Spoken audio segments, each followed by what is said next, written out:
खोज करो जो सदा शांत है और सभी दुखों से परे है। उस महान प्रतीक योग को धारण करो जिसके धारण करने से बिना हानि उठाए संपूर्ण संसार आपका अनुगमन करता है तथा स्वास्थ्य, शांति और सुव्यवस्था को उपलब्ध होता है। कल हमने कुछ आध्यात्मिक साधना से संबंधित अंतर्निहित सूत्रों पर चर्चा की। उसी श्रृंखला को आगे बढ़ाते हुए साधक के लिए क्या अपरिहार्य है, क्या अत्यंत आवश्यक है, उस पर हम पुनः फिर से चर्चा करेंगे। लेकिन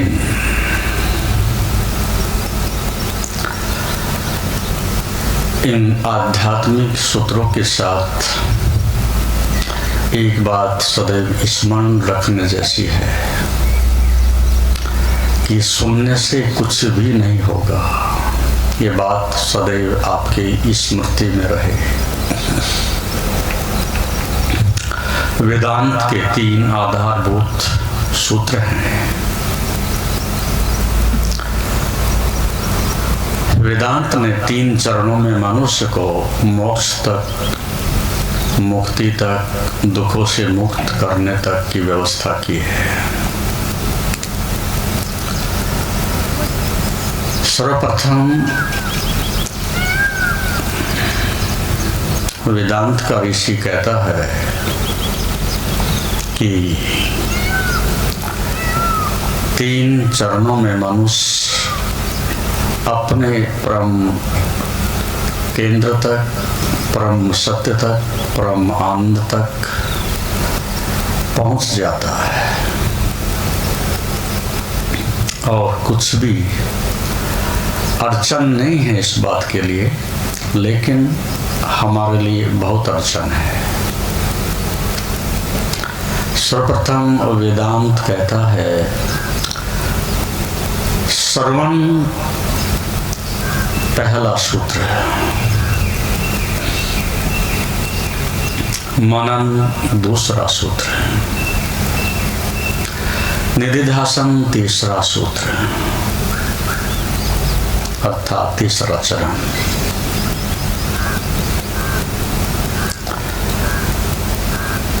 इसी को भक्ति सूत्र में ऋषि सांडिल्य ने कहा है त्रीणि नेत्राणि शब्द अर्थ लिंगात्मक एतद् महादेवः।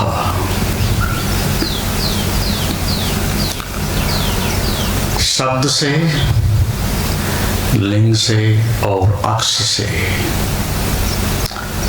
इसी बात को 3 प्रकार से कहा है। शब्द का अर्थ है जो पर से आता है। श्रवण का अर्थ है जो दूसरे से आता है। श्रवण का अर्थ है कि जो गुरु से सुना जाता है, शास्त्र से सुना जाता है। ये सबसे पहला मनुष्य के लिए उद्घोष है कि यदि आप श्रोतापन से, शिष्यत्व से, सुनने की क्षमता से, अपने हृदय से, श्रद्धा से सुन सकें तो पहले चरण में ही बात समाप्त हो जानी चाहिए। जो मुमुक्षु है उसके लिए तत्वम असि श्वेत केतु, बस ऋषि ने इतना कहा और श्वेत केतु को ब्रह्म बोध हो गया। तुम्हें भी हो सकता है, लेकिन जैसा कि मैंने कल कहा, पात्रता पात्रता पात्रता। कुछ भी रखने से पहले एक पात्र चाहिए, एक क्षमता चाहिए। अमृत बरस जाए और तुम्हारे पास पात्र ना हो तो एक अवसर व्यर्थ गया। तो जब गुरु या ऋषि अपने अंतस्थ से उस अमृत की वर्षा करता है, तो उस समय यदि शिष्य का हृदय रूपी पात्र, श्रद्धा रूपी पात्र, प्रेम रूपी पात्र खुला हुआ है, तो वो अमृत तत्क्षण उसमें समाहित हो जाएगा और बात समाप्त हो गई। ब्रह्म खो नहीं गया है, विस्मृति हो गई है। ब्रह्म केवल जैसे सूर्य को बादल आच्छादित कर लेते हैं, ब्रह्म को, परमात्मा को पाना नहीं और कहीं खोजना भी नहीं, केवल आपके अंतःकरण में एक स्मृति प्रगाढ़ता से भर जाए और पुनः वो स्मृति इतनी जीवंत हो जाए कि आपका रोया रोया उसमें डूब जाए, तो ब्रह्म को खोजा नहीं जाता, ब्रह्म प्रकट होता है। जैसे पानी को कहीं से लाया नहीं जाता, कंकड़, मिट्टी, कीचड़, जो परत है पृथ्वी की, उसको केवल अनावृत किया जाता है। अनंत को कहां से लाओगे? जो सर्वव्यापक है उसे कहां ढूंढने जाओगे? और ढूंढने वाले में ही जो छिपा है उसे कहां पाओगे? इसलिए यदि बात समझ आ जाए और ध्यान की भूमि से ही समझ आती है और कोई मार्ग भी नहीं। कितनी बार तुम्हें कहा जाता है कि क्या समझ गए हो, और आप कहते हैं हाँ समझ लिया। क्रोध अच्छा नहीं, लोभ अच्छा नहीं, अहंकार अच्छा नहीं, समझ गए? जी हाँ। लेकिन थोड़े ही समय के बाद पुनः फिर वही भूल, फिर वही विस्मृति, फिर वही नासमझी आ जाती है। क्यों? क्योंकि समझ केवल बुद्धि तक तो गई, आपकी आत्मा तक नहीं पहुंची। इसलिए जीवन में आपके रूपांतरण नहीं होता। आपके हाथ पर मैं अंगारा रख दूं और मैं कहूं समझ गए अग्नि क्या होती है, तत्क्षण समझ जाओगे अग्नि जला देती है। पुनः इस बात को दोहराने की कदापि आवश्यकता नहीं पड़ेगी। अग्नि को ठीक ठीक जान लिया, अनुभव कर लिया, फपोले पड़ गए, बाहरी पीड़ा अंदर तक पहुंच गई। जैसे अग्नि का स्पर्श करने से अग्नि का अनुभव सदा के लिए मुक्त कर देता है, ऐसे ही दूसरे विषयों का भी अनुभव मुक्त कर सकता है। ये बात समझ आ जानी चाहिए। आप दुख में रोज अपने जीवन को नष्ट होते हुए देखते हो, क्रोध में जलते हुए देखते हो, वासना में झुलसते हुए देखते हो, लेकिन पुनरावृत्तियां क्यों होती है? क्योंकि समझ और आपका कहीं मिलन नहीं होता है। वो मिलन कौन कराता है? ध्यान। ध्यान की गहराई में ही समझ की फसल पैदा होती है। तो जब दुख आता है तो आप भूल करते हो। क्या भूल करते हो? अधिकांश तो आपका मन कहेगा ये मेरे से नहीं, दूसरे के कारण से ऐसा हो रहा है। क्रोध मैं नहीं चाहता था, लेकिन दूसरे ने मुझे इसके लिए बाध्य किया, ऐसी परिस्थिति पैदा की। लेकिन योग इस मान्यता को झुठलाता है। ये धारणा ही गलत है। जब तक ये समझ आपको नहीं आएगी कि जब आपके अंदर क्रोध नहीं होगा तो आपको कभी क्रोधित किया भी नहीं जा सकता। आप ऐसा सोचें कि किसी कुएं में बाल्टी डाल दें और कुएं में एक बूंद भी पानी नहीं है, तो क्या आप पानी ला सकोगे?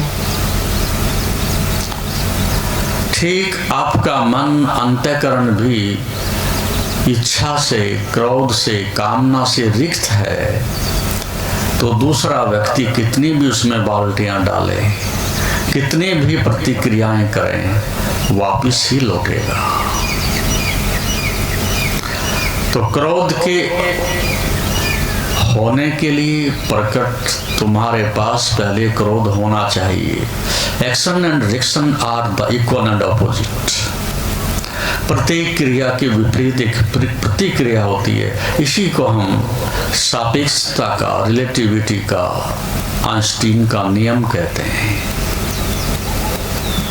यदि आपके अंदर नहीं है तो दूसरा कुछ भी करे आप मुस्कुरा सकते हैं।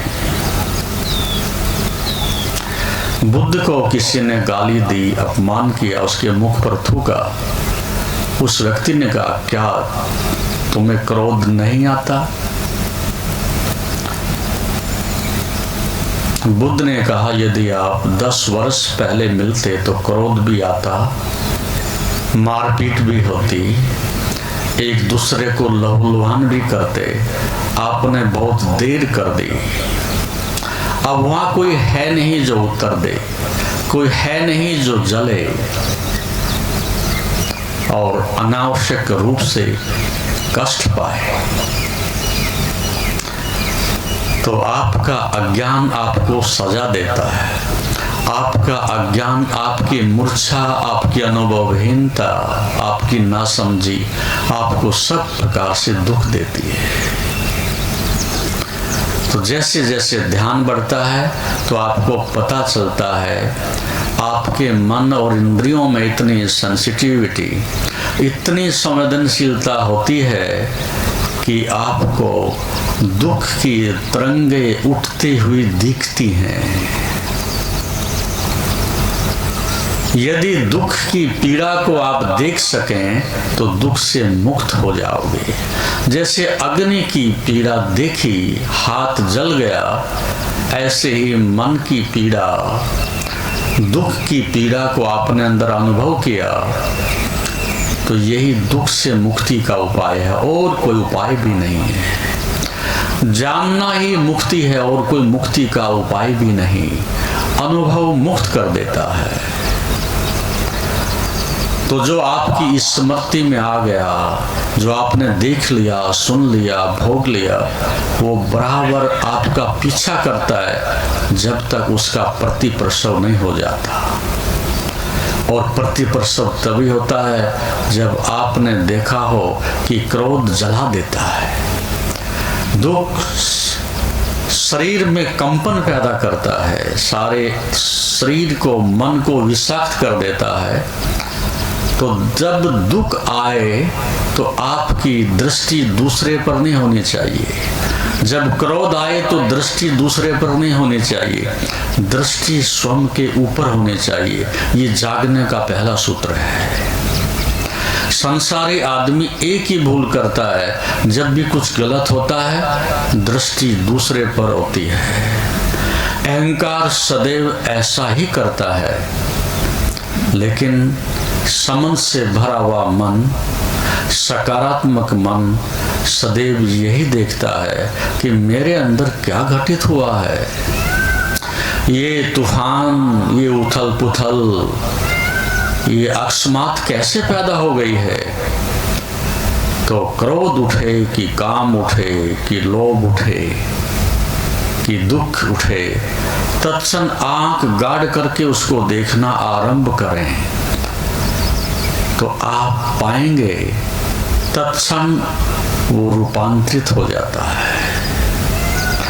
जिसको आप देखने लगते हैं तत्क्षण आप उसको शक्ति दे रहे हो, समझ दे रहे हो, होश दे रहे हो, और उसी से रूपांतरण होता है। ऐसा करने से कभी भी जिंदगी में रूपांतरण नहीं होगा। जैसे कि बिल्ली को देख करके कबूतर आंख बंद कर ले, बिल्ली तो बंद नहीं करती। तो आपको रूपांतरण करने के लिए ध्यान और उसके साथ समझ पैदा होती है, और तब आपके जीवन में रूपांतरण होता है। इसकी हमने कल थोड़ी चर्चा की थी। तो श्रवण से क्या होता है? जब आपके अंदर कोई संशय नहीं होता तब आप सुन सकते हो। संशय के साथ सुनना, संदेह के साथ सुनना, ये बिखराव करता है। कान तो सुन लेगा लेकिन आपकी श्रद्धा ना सुनेगी। कान तो सुनेगा लेकिन आपकी आत्मा तक आवाज नहीं पहुंचेगी। इसलिए आप अच्छे से अनुभव करें।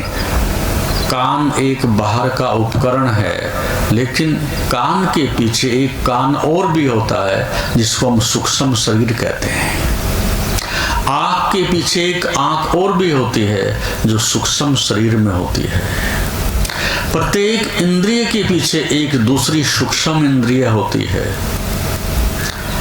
तो श्रवण की कला तब विकसित होती है जब हम सीधे, यदि बिना किसी मीडिएटर के, चेतना तक उस ब्रह्म वाक्य को, उस गुरु की वाणी को, उस ऋषि के शब्दों को हम सीधे चेतना तक पहुंचा दें, तत्क्षण ब्रह्म बोध हो जाएगा। यद्यपि संसार में 1% ऐसा घटित हुआ है, 1%, लेकिन हुआ है और हो सकता है। लेकिन ये तभी जब आप एकजुट हो, खंड खंड नहीं अखंड हो, और आपकी श्रद्धा का और प्रेम का एक प्रवाह आपके जीवन में, एक सरिता, एक संगीत, एक लयबद्धता बराबर बह रही है। टूटती नहीं आपकी रिदम, कोई कुछ भी हो जाए, लेकिन आपकी संतुलन की, सामंजस्य की एक आंतरिक संगीत की धारा बहती रहती है। अब आपके जीवन में पीड़ा क्या है, दुख क्या है? आप खंड खंड हो गए हो। मन कुछ कहता है, बुद्धि कुछ कहती है, आंखें कुछ देखती हैं, कान कुछ सुनते हैं। एक ऐसी अराजकता से सारा जीवन भरा हुआ है कि वहां कोई सुनने वाला ही नहीं, कोई मालिक ही नहीं। और यदि नौकर मालिक बन जाए तो फिर व्यवस्था तो बिगड़ ही जाती है।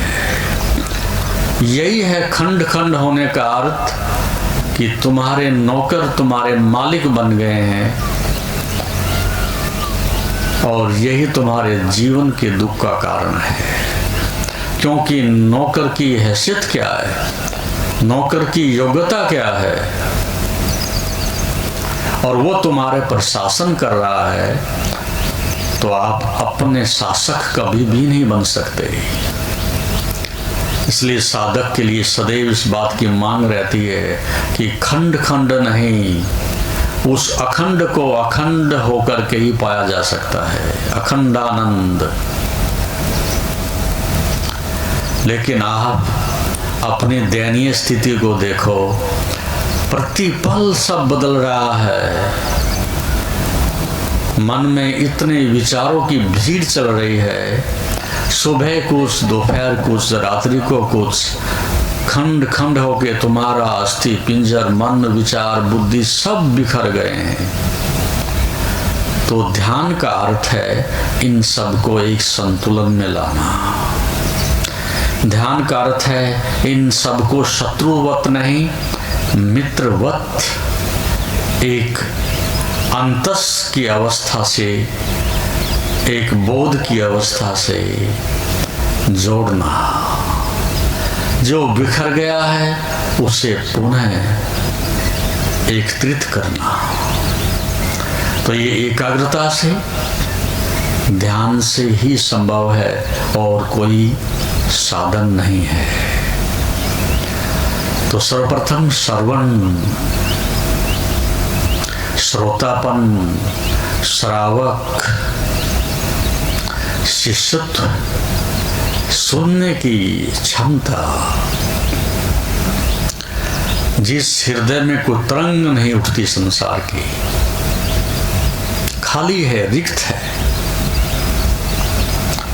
उसमें सीधे गुरु अपने बोध को, अपनी शक्ति को, अपनी करुणा को, प्रेम को उड़ेल सकता है।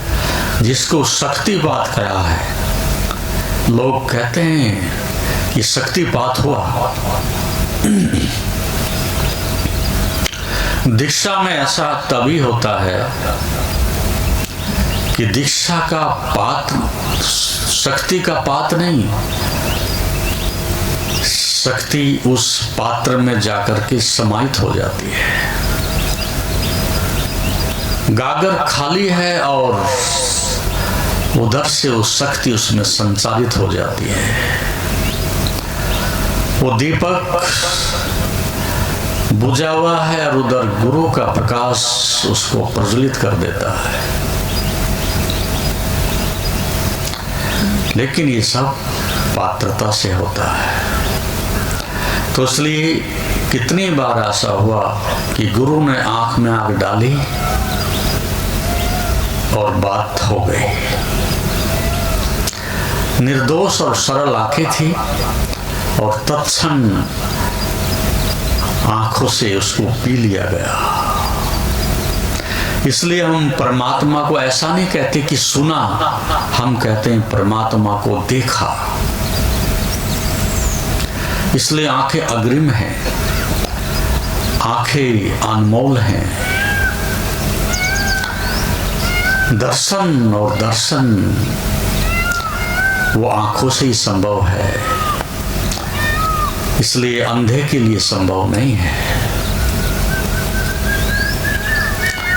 तो आंख अनुभव करने का सबसे अधिक पारदर्शी, सबसे अधिक ग्रहणशील, सबसे अधिक संवेदनशील साधन है। तो किसी समय में ऐसा होता है कि शिष्य की आंखें खाली होती हैं और गुरु उसमें झांकता है और सत्य को पी जाता है आंखों से। इसलिए जब हम किसी व्यक्ति को देखते हैं तो अधिकांश उसकी आंखों को देखते हैं। आंखें बताती हैं प्रेम से भरा है कि काम से भरा है, कि क्रोध से भरा है, कि लोभ से भरा है। आंखें बता देती हैं कि मांगने आया है कि बांटने आया है। आंखें तुम्हारा दर्पण है। इसलिए कभी बच्चे की आंखों को देखना, कितनी शांत है। किसी बुद्ध पुरुष की आंखों को देखना, कितनी स्थिर और शांत और गहरी हैं। और कुछ देखने को नहीं मिलता, कोई आंख में झांकने नहीं देता, क्योंकि एक निजी घटना है। तो गौ माता की आंखों में कभी झांकना, विशेषकर देसी शुद्ध गाय हो, उसकी आंखों में झांकना, तुम्हारा मन तत्क्षण शांत हो जाएगा। हमने गाय को वैसे ही माता नहीं कहा, उसके अंदर एक गहराई है, उसके अंदर एक सरलता, निर्दोषता और प्रेम है। तो हमने जीवन की बहुत लंबी साधना करके ये पाया है कि जब अंदर रूपांतरण होता है तो शरीर भी गवाही देता है। उठने का, बैठने का, बोलने का ढंग भी प्रामाणिकता बनता है। और इससे अधिक बड़ी प्रामाणिकता कहाँ चाहिए। आदमी कहता है ध्यान तो आप करते हो लेकिन कुछ दिखाई तो नहीं देता, लेकिन देखने वाली आंखें भी तो चाहिए। ब्रह्मांड में चारों तरफ अमृत बरस रहा है, लेकिन देखने वाली आंखें भी तो चाहिए। सुबह सूरज उगता है तो क्या अमृत नहीं बरस रहा है? चारों तरफ फूल खिलते हैं तो क्या अमृत की सुगंध नहीं आ रही है? पक्षियों की निर्दोष चहचहाट तुम्हारे कानों तक आती हैं, क्या ये चमत्कार नहीं हो रहा है? कण कण से अमृत बरस रहा है, लेकिन उसे अनुभव करने के लिए ऐसा सरल चित्त भी चाहिए, ऐसा सरल शांत मन भी चाहिए। इसलिए तो हमने कहा कण कण में नहीं, कण कण परमात्मा है।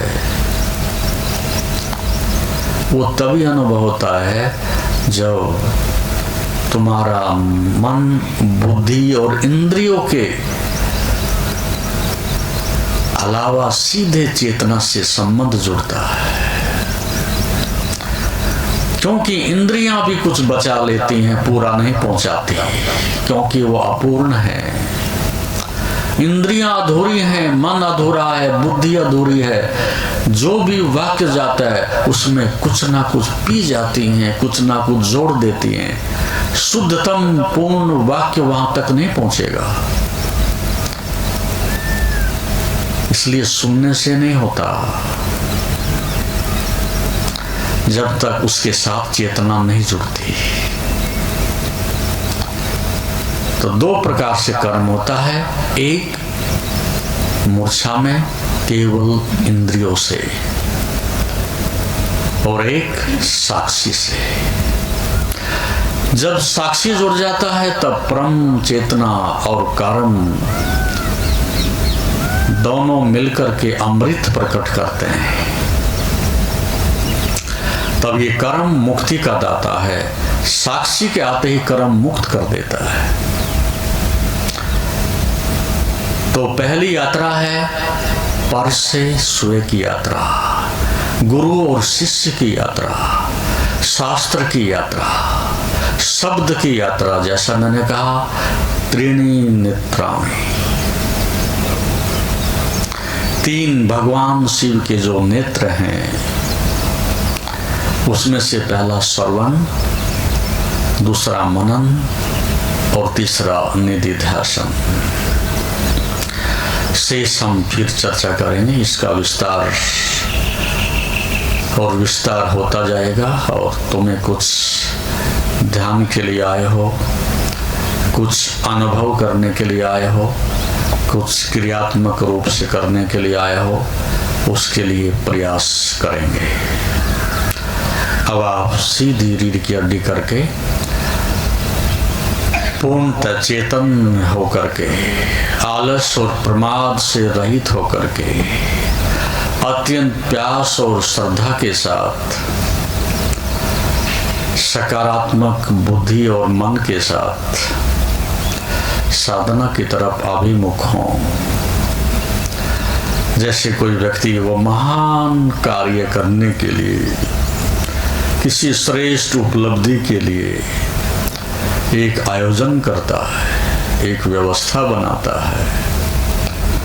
ऐसे आप सीधे ध्यान में नहीं जा सकते। उसके लिए ध्यान की भूमि चाहिए, और वो ध्यान की भूमि कहाँ से आएगी? वो तुम्हारे शिष्यत्व से आएगी। जैसा कि आप जानते हैं, शरीर को स्वस्थ और मन को शांत बनाने के लिए योग ही एकमात्र साधन है। जीवन को योगमय बनाने के लिए व योग दर्शन के मर्म को आत्मसात करने हेतु गुरुदेव के आशीर्वचनों को श्रवण करें। उनके द्वारा दिया गया मार्गदर्शन आपके जीवन में सकारात्मक बदलाव लाएगा। अगर आप पतंजलि योग दर्शन सीखना चाहते हैं और इस प्राचीन ज्ञान को अपने जीवन में शामिल करना चाहते हैं तो हमसे संपर्क करें। हमारे योग सत्र न केवल आपके शरीर को स्वस्थ बनाएंगे बल्कि आपके मन और आत्मा को भी संतुलित करेंगे। अधिक जानकारी के लिए हमें नीचे दिए गए विवरणों पर संपर्क करें। हमारे साथ इस योग यात्रा की शुरुआत करें और अपने जीवन को शांति और सकारात्मक ऊर्जा से भरें। धन्यवाद। आपका दिन शुभ हो। ओम नमस्ते।